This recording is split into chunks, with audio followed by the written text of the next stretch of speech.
श्री स्वामी समर्थ सगळ्यांना. नवीन वर्षाच्या तुम्हाला खूप खूप शुभेच्छा.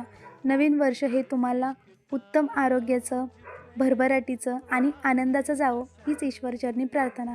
आज सकाळी उठले आणि रेडिओ लावला. रेडिओवर लागलं होतं पहिलं गाणं, जे तुम्ही ऐकलं पहिल्यांदा. हे गाणं ऐकलं आणि मला वाटलं की हे गाणं जणू माझ्यासाठीच लावलं आहे की काय, की तू तुझ्या मनाशी जो काही वादा केला आहेस किंवा जो काही निर्णय घेतला आहेस तो तुला पूर्ण करायचा आहे.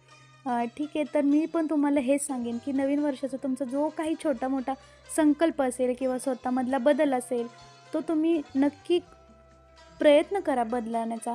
आता आजचा पहिला दिवस आहे, मग आज नाही झालं मग ठीक आहे, आता उद्यापासून काय करायचं, तुम्ही उद्यापासून सुरुवात करू शकता. बदल हा माणसामध्ये कधीही आणि कधी पण आपण घडवू शकतो. हे लेक्चर मी तुम्हाला देते. आता मी किती दिवस कंटिन्यू करते हे मलासुद्धा माहीत नाही आहे खरं. तर ठीक आहे, सकाळची सुरुवात माझ्या एक ग्लास गरम पाण्यापासून होते, जे मी घेऊन झालं पाणी माझं. आता मी किचनमध्ये गेले. मुलाला डब्यासाठी आणि यांच्या नाश्त्यासाठी मी चपात्या करून घेत होते. कारण की पोहे, उपमा केला तर मग परत दुपारी स्वयंपाकाला मला चपात्या कराव्या लागतात आणि मग डबल डबल डोक्याला ताप नको, म्हणून म्हटलं ठीक आहे, आता आजपासून आपण आहे ना सकाळचा